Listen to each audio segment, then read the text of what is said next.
White Sox manager Pedro Grifol was not happy about the Sox nearly getting no hit yesterday and wasting a strong outing by Garrett Crochet. Is it a little late for Pedro to finally be getting this upset? More importantly, has he lost the clubhouse? Let's discuss next on Locked On White Sox.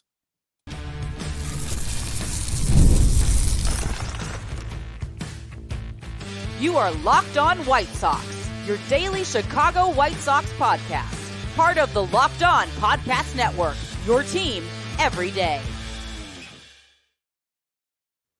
And hello, I'm your host, Todd Welter, a lifelong Sox fan and the site expert of Southside Showdown, part of the Fansided Network. You can check out my written content at southsideshowdown.com. Also, I've covered Major League Baseball for outlets such as the Associated Press. And thanks for making Locked On White Sox your first listen every day. We are free and available wherever you get your podcasts and on YouTube, part of the Locked On Podcast Network, your team every day. And make sure to subscribe to the YouTube channel at Locked On White Sox. Smash the like button. Also follow or subscribe to the show on wherever you get your podcasts. And hey, leave a 5-star review. Well, the White Sox were swept by the Baltimore Orioles in a 4-game series. The worst defeat came yesterday when Kyle Bradish pitched 7 innings of no-hit ball. Thankfully, Danny Mendick broke up the no-no in the 8th with a solo home run as the White Sox lost 4-1.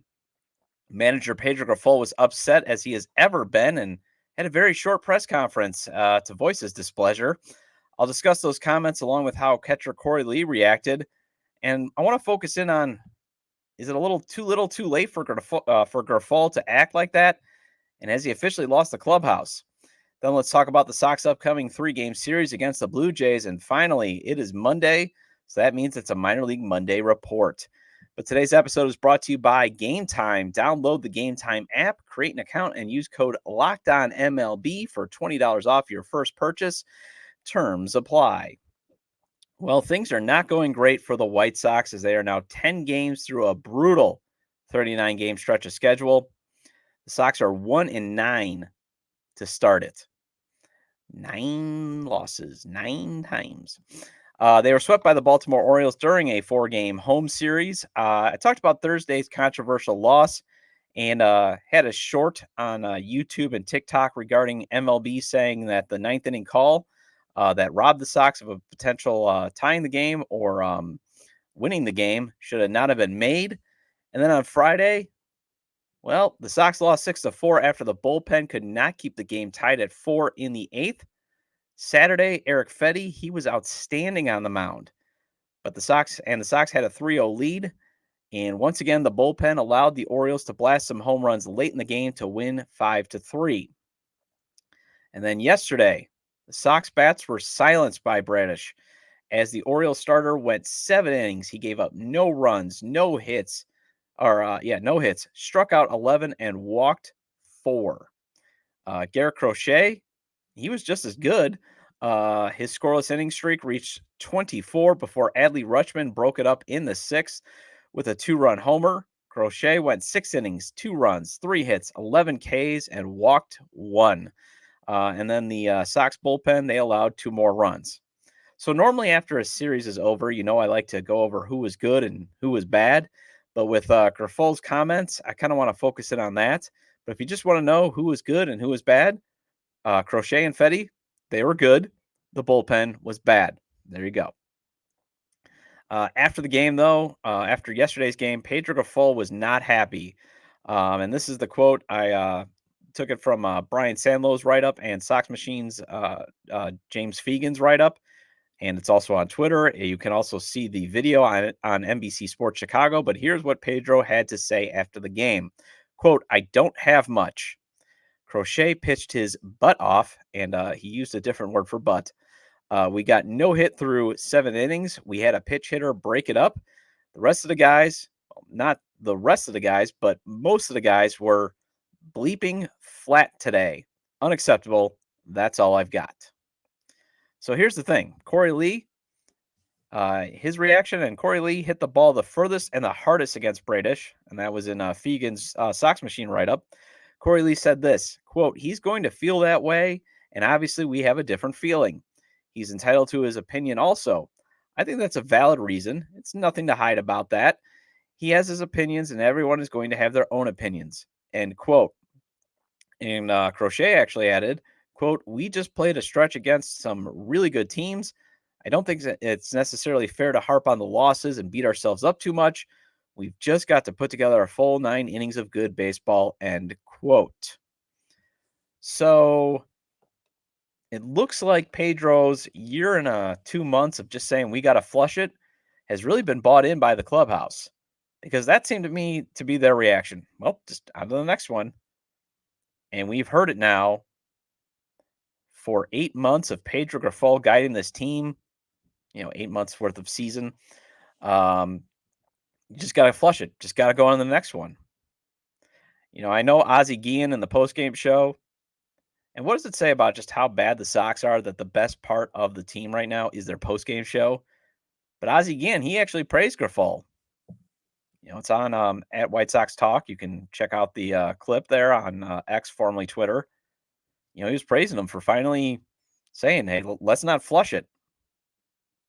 But that flush it attitude seems to have been bought in, because the team, the players didn't seem that concerned that they got swept by the Orioles. On to the next one. And the players do have a point. You are playing the American League East in a stretch of 13 games, with two of them in the Yankees and the Orioles possibly being the best teams in the AL. And you at least gave it to the Orioles. You were in every game except for yesterday's. On the flip side, shouldn't Pedro expect success regardless of the talent disparity? We know that obviously the Sox are nowhere near as talented as the Orioles and the Yankees, but you still got to go out. You still got to battle. And he did mention the hitters did not make a lot of adjustments. And if you go through, and as I was watching the game too, wasn't a ton of like huge epic battles with Kyle there. But shouldn't he be the one that helps them make those adjustments? He is the manager. Shouldn't he be, before the guy goes up, like, "Hey, let's attack it this way"? But counter to that point, these are professionals. They need to make their own adjustments. Pedro's not a babysitter. But still, those comments from Lee and Crochet are a sign that this year and a half worth of flushing it has gotten to the Sox now where it's like, why should I be passionate or peeved that we lost? Why should it matter? Let's just go on to the next one. And that's another reason why Pedro Grifol needs to be fired. Why we need to stop, why the Sox need to stop this madness. Pedro Grifol, I believe winning percentage-wise, is one of the worst managers in White Sox history. And this constant, we just got to flush it. On to the next one. I'm not going to rip these guys. And in some ways, and I know Ozzy said that in the post game, you can't, with today's generation, you can't just be like out there going full, Earl Weaver out there. But you might want to have said this last April or last May, when you were starting to establish yourself as a manager, when the Sox were playing just as flat and just as bad, instead of, nope, just got to flush it. On to the next one. We're moving on. That's why I think he's playing this card a little too late. He should have been doing the fiery, passionate, this is unacceptable last April, last May, last June. Not the end of May this year after losing 101 games last year, and you're on pace to probably lose 110 plus. The White Sox are on a pace, I believe, to win maybe 40-something games. So you could just throw out the window this season that the White Sox are guaranteed to win 60. The old saying, you're guaranteed to win 60, you're guaranteed to lose 60. It's what you do with the other 42. The White Sox are not even guaranteed to win 60 games this year. Just another sign that they need to fire Pedro Grifol. Well, the Sox got crushed in Canada by the Blue Jays last week. They get a return match in a 3-game series this week. Let's discuss that next on Locked On White Sox. And there's no better way to enjoy a baseball game than at the ballpark. You can actually appreciate just how talented these players are, just how impressive a home run is when it's hit live and while you're there. The White Sox are not good on the field, but Guaranteed Rate still has great food. And after the rain passes through, it's supposed to be 70 degrees. So why not just take in today's game? I just looked at the app, section 148, row two seats for $32 a piece. And section 131, row 27 behind home plate is $64 a piece for 2 seats. May seem high now, but that is a few bucks less than the list price. With Game Time, you can save up to 60% off buying last minute for sports, concerts, comedies, theater. And the price you see on Game Time is all the costs up front. And if you find tickets in the same section and a row for less, Game Time will credit you 110% of the difference. And what I really like about Game Time is the panoramic view from your seat in the app before you buy. Take the guesswork out of buying MLB tickets with Game Time. Download the Game Time app, create an account, and use code LOCKEDONMLB for $20 off your first purchase. Terms apply. Again, create an account and redeem code LOCKEDONMLB for $20 off. Download Game Time today. Last minute tickets, lowest price guaranteed.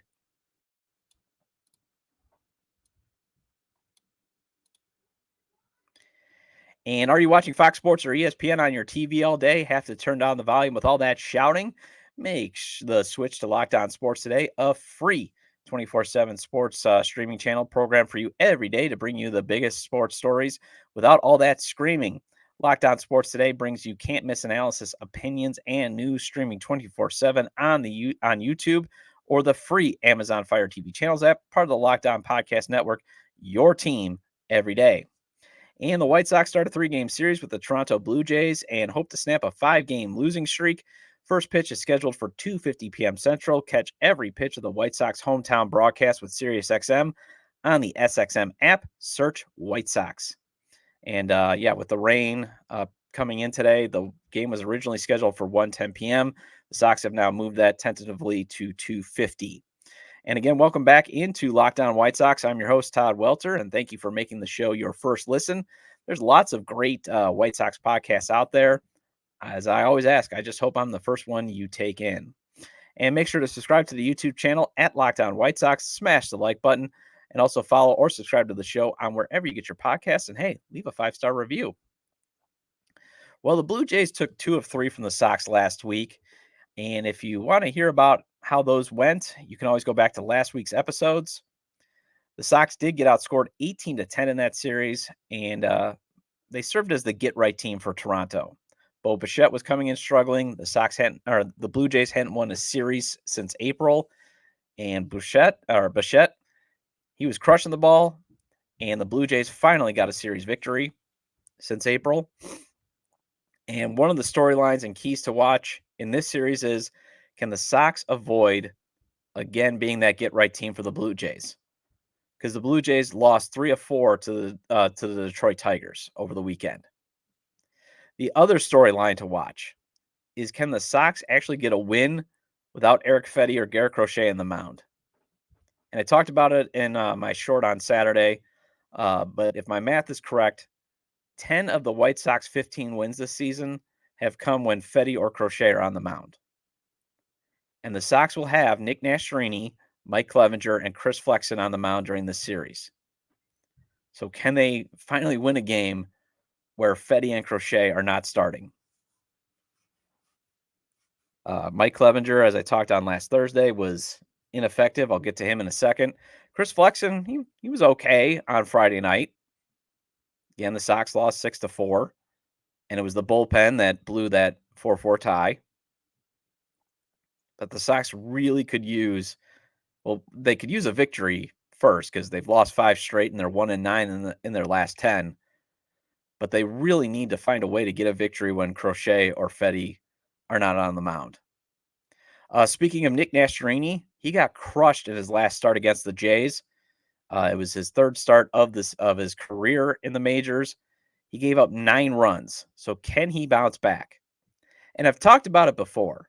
There's nothing wrong with him getting crushed this year. It's part of his development process. Pedro Grifol has said Nastrini is now up for the rest of the year. So let's see how he responds to adversity. Let's see if maybe, I know Sox Machine had a piece up last week after Nastrini start that maybe he was tipping his pitches. So maybe he was, and now he makes the adjustment. So let's see how he bounces back. I'm very interested to see that today. And also, if Mike Clevenger does not have an effective start, at what point does the front office finally cut the cord and DFA him, much like they did with Brad Keller, and bring up Jonathan Cannon? I wrote about this over the weekend on Southside Showdown, but Mike Clevenger is wasting our time. He's had 4 ineffective starts. He can't even get through 5 innings.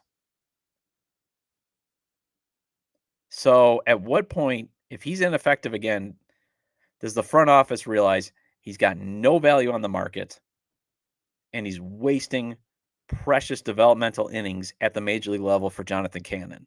And I'll get into Cannon in the minor league report in the next segment.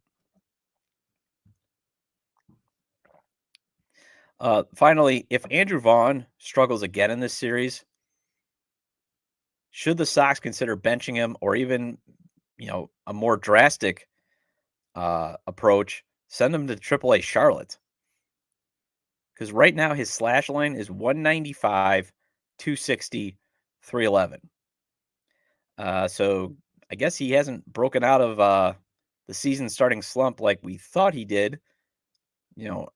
Mid-May, he was starting to hit well. He actually hit, he was hitting some home runs. And he was really showing signs of breaking out of a bad start and it just being a bad start, not a bad season. On May 17th, his slash line, 213, 270, 325. I believe he drove in both runs against the Yankees. He was very good. He was having a nice stretch. Since May 17th, he is 3 for 34 with a homer, 3 RBIs, and 3 walks. He's back to being an automatic out, practically. He looks lost out there. And it's him and Andrew Benintendi. The White Sox have bad Andrews, and they need their Andrews to play well, especially with Eloy, Luis Robert Jr., and Yohan Moncada on the IL. They need these 2 hitters, especially Andrew Vaughn, to hit. Otherwise, you're seeing what we're getting out of this offense. The Sox battled the Orioles, but they could not match the Orioles' ability to have instant offense. And it was evident on Saturday. Sox were up 3-0. They go to the bullpen. A couple home runs later, Sox lose. Because they just can't match that firepower. And one of those is Andrew Vaughn. Now, Andrew Vaughn isn't exactly a slugger, but I believe he had 21 homers last year. Or I think that was the projection for this year. Either way, he should at least be a 25 homer guy. He should at least been the guy that we've all thought would be able to take the baton from Jose Abreu. And instead, he's one of the worst. He has one of the worst OPS in the league. And he's actually a below replacement level player. And last year, he was just a replacement level player. So at what point do the Sox have to say, you know what? Gavin Sheets, he gets on base. Corey Julks, we need to get him some more at-bats. Let's get Dominic Fletcher some at-bats. And Nick DeLoach. How do we do that? Well, one of those 4 DHs, Gavin Sheets starts at first, and you bench Andrew Vaughn. That's the thing. Pedro gets so upset about how the Sox didn't make adjustments, and yet he's been giving Andrew Vaughn infinite patience. That's another reason why the comments that Pedro had was, to me, almost a little too late. Again, nice to see. Nothing wrong with it. But you've been giving these guys infinite patience like Andrew Vaughn, and now you just decide to be like, oh, I'm upset. And at some point, you got to put a timer on Andrew Vaughn because it's now Memorial Day. And I believe when you reach Memorial Day and you're hitting like this, you are definitely at the point of having a bad season and not a bad start. and the Sox need to do something than to get that bad bat out of the lineup. Well, it's Monday. That means it's time for another minor league report. We'll get to that next on Locked On White Sox.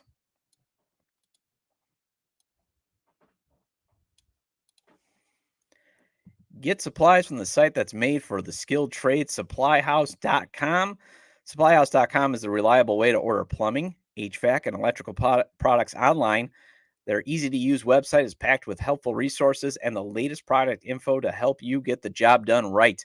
Shop a complete inventory of 200,000 parts from over 400 top brands and get your order delivered right to your door with fast shipping from coast to coast. Need help with an order? Get expert support and industry-leading service from the friendliest folks in the business and talk to a real person every time.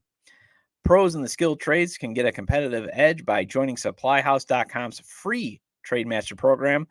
Every TradeMaster gets access to a dedicated phone line, free shipping, and discounts on every order. Join the thousands of trade pros already benefiting from their free membership at SupplyHouse.com/TM and order plumbing, HVAC, and electrical supplies from anywhere with just a few clicks at SupplyHouse.com.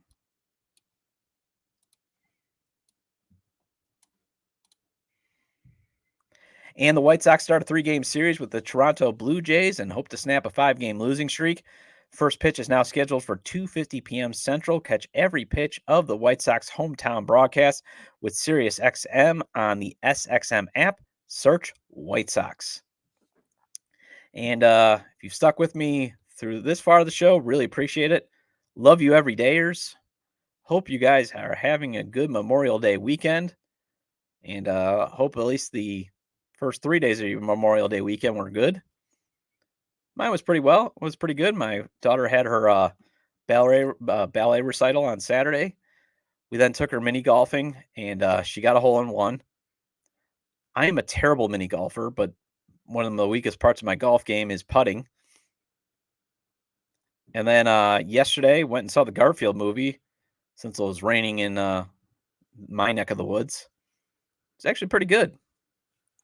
Nice little family fun movie. I recommend it.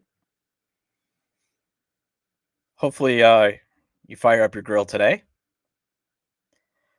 Well, anyways, you and I both know the present is terrible. So that's why at least every Monday, I'm going to discuss the team's future with the Minor League Monday report. And first, if you ever need any minor league updates on a daily basis, I cannot recommend enough at Future Sox on X, formerly Twitter, and their podcasts. Again, plenty of room in the sandbox for us content creators. I just always ask that I'm your first listen. Also, Southside Sox, they do really great work on prospects write-ups. And also, I believe Future Sox still has that partnership with SoxOn35th.com. So those are 3 places that you can go to for basically hope, because that's where the future is. You know, there is a slim, tight path for the Sox to get back to being competitive, especially with the young pitching that they have. And again, speaking of young pitching, yesterday at Future Sox has this tweet up. Jonathan Cannon with a quality start for the Knights on Sunday afternoon. He goes 6 innings, allowing 2 runs on 3 hits and no walks. He strikes out only 3. This is a Brewers affiliate that they played, and they don't strike out that often. So he had 58 strikes on 88 pitches. And as I said, if he keeps throwing like this, we're wasting his time in AAA. He should be up. Mike Clevenger should be DFA'd.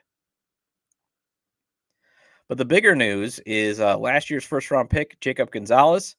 He's getting some work at second base at AA Birmingham. Has a 448, 452, 655 slash line with a homer and 8 RBIs. But the biggest thing is he's probably going to be, you're looking at your future second baseman. And that's where I'd be putting him at, because Colson Montgomery, he's your future shortstop. And again, this is why you draft high up the middle. I would have this strategy. My first 3 rounds, I'm always going to be drafting catcher or shortstop / second base or center field. Draft up the middle. You get your most Positional versatility. Usually the athletic profile is the best. And also, again, if you have a log jam at catcher, okay, well, move.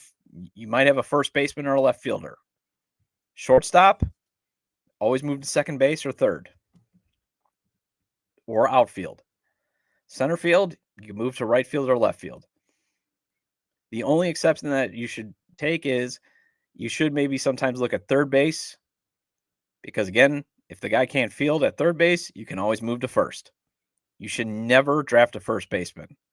And that's that high. You can draft a first baseman, although I would never. I would just go international signing to fill that spot. I mean, that's what the Milwaukee Brewers and the Tampa Bay Rays typically do. Although the Sox are going to run into a conflict as this year's draft, a lot of the top hitting prospects play first base. Yeah. Anyways, top pitching prospect Noah Schultz. He made his Double-A debut on Friday. He went 4 innings because that's what they're going to limit him to. He had 1 hit, walked none, and he struck out 5. The Sox' second best pitching prospect, Drew Thorpe, he battled Brewers' top pitching prospect, Jacob Mizrewski, over the weekend. And I did try to watch it. I've got MLB TV. But here's the problem. Biloxi had no outfield camera, so they just had a high home, a low first, and a low third. So it was really hard to see. And you could obviously see the ball coming at you, but I prefer that angle from the outfield. And that's why MLB needs to do better promoting their young emerging stars. And if you're going to do that, because it was the featured MILB game of the week or of the day, make sure you have a proper camera set up. You can erect a scaffold and have a guy out there. And I keep saying that too. Like, you have the MLB network doing nothing but Camp Lejeune commercials. And I know they've got they've got some interesting programming. But what they could do is maybe put some minor league games on there. Get us hyped for the young emerging stars. They have a partnership with the NHL Network, and the NHL Network every now and again runs a AHL game or a junior game. Do the same and make sure you have a proper setup for your cameras. Anyways, Thorpe, he pitched 6 innings, 3 hits, 1 run, and 1 walk, and 4 Ks. And for those that are like, why is he not up at AAA? Paul Yanish, he was on White Sox Talk podcast, the White Sox development director. He basically told Chuck Garfien the reason that Thorpe is at Double-A still is that they don't want to break up the success of that rotation. And that makes sense. Because to me, too, ideally, if you're going to develop pitchers, I'm going to use rookie ball, low A, high A, and Double-A. Because for a lot of pitchers, it's can you get the spin on the ball? Can you command your pitches? What's your velocity? You do want to face better hitters who can control the strike zone, but a lot of it is just command, spin, velocity. So it's not like you need to be facing the best hitters. You can go from Double-A to the big leagues. So I'd be using AAA more as my depth for pitching because you're going to have injuries. It's like Touki Toussaint, perfect AAA pitcher.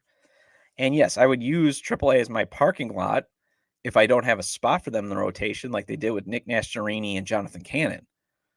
But otherwise, yeah, I'm going to use Double-A for my pitchers as the way to develop them commanding their pitches. And it's also at Double-A, you start to weed out from not having to play those fringe prospects.